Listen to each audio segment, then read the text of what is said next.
నేపాల్లో కూడా ఇట్లనే రాజ్యం రాలేదని చెప్పి AK-47 అని చెప్పి డిన్నర్ అని పిలిచిండు ఫ్యామిలీలు అందరినీ. AK-47 పెట్టి 16 మంది పడపడ కాల్చేసిండు. ఇంక అందరు వేరు కాబట్టి వాడు ఒకడే మిగిలిండు, వాడే రాజాడు నేపాల్కి.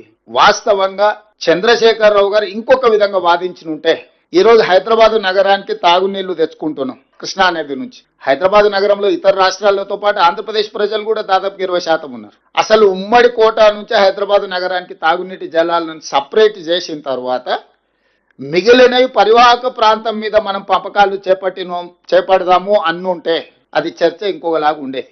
ఆ విధంగా వారు ఎప్పుడు చర్చించలే. అదేవిధంగా ఈరోజు ఉన్న ప్రాజెక్టులకు సంబంధించి మనము నష్టాన్ని ఒకటే కోణంలో చూస్తున్నాం, నేను రెండో కోణంలో కూడా చూస్తున్నా. ఆనాడు ఉమ్మడి రాష్ట్రంలో 2011 ఆనాడు చిన్నారెడ్డి గారు, డాక్టర్ మల్లు రవి గారు, DK అరుణ గారు ఉమ్మడి రాష్ట్రంలో ప్రధానంగా పాలమూరు రంగారెడ్డి జిల్లాల కృష్ణా పరివాహక ప్రాంతంలో సాగునీరు తాగునీరు తీవ్రమైన సమస్య ఉన్నదని మాట్లాడితే ఆ రోజు ఉమ్మడి రాష్ట్రంలోనే కిరణ్ కుమార్ రెడ్డి గారు ముఖ్యమంత్రిగా ఉన్నప్పుడు పాలమూరు రంగారెడ్డి ఎత్తిపోతల ప్రాజెక్టుకు ప్రభుత్వం ఆనాడు సర్వేలకు జీవోలు ఇచ్చి ప్రాజెక్టు నిర్మించాలి, రోజుకు 2 TMCల నీళ్లు తీసుకోవాలి, జూరాల నుంచి తీసుకోవాలని చెప్పి ఆ రోజు స్పష్టంగా నివేదిక ఇవ్వండి అని చెప్పి సర్వేకు ఆదేశాలు ఇవ్వడం జరిగింది.